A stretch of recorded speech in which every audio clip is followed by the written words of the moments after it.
एक प्राचीन तीर्थ क्षेत्र है देवपुर धाम। ये स्थान भगवान शिव की अनंत कृपा से पवित्र माना जाता है। प्राचीन ग्रंथ पद्म पुराण के पाताल खंड में भी देवपुर का विस्तृत वर्णन मिलता है। कहा जाता है कि ये स्थान सदियों से संतों, भक्तों और साधकों की आस्था का केंद्र रहा है। देवपुर में एक अत्यंत प्राचीन शिव मंदिर है, जहां भक्त दूर दूर से आकर भगवान भोलेनाथ के दर्शन करते हैं। मंदिर के पास ही एक रहस्यमयी पवित्र कुंड है। इस कुंड की सबसे अद्भुत बात यह है कि इसका जल कभी समाप्त नहीं होता। चाहे गर्मी हो या सूखा, इस कुंड में हमेशा जल भरा रहता है।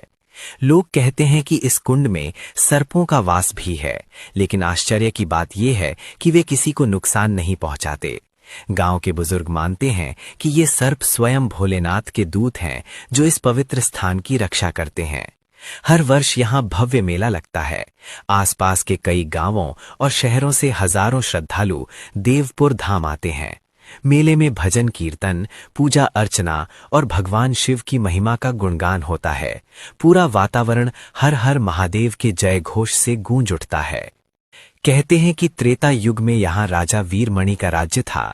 वे भगवान शिव के परम भक्त थे। उनकी भक्ति और वीरता की चर्चा दूर दूर तक थी। उसी समय भगवान राम से उनका यही एक महान युद्ध हुआ था। ये युद्ध केवल शक्ति का नहीं, बल्कि धर्म और भक्ति की परीक्षा का भी प्रतीक माना जाता है। आज भी देवपुर की धरती उस प्राचीन इतिहास की साक्षी मानी जाती है। यहाँ की मिट्टी, मंदिर, कुंड और वातावरण में एक दिव्य ऊर्जा महसूस होती है।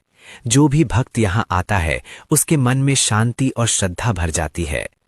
देवपुर के लोग गर्व से कहते हैं, हम धन्य हैं कि हमारा जन्म ऐसी पवित्र भूमि पर हुआ है, जहां स्वयं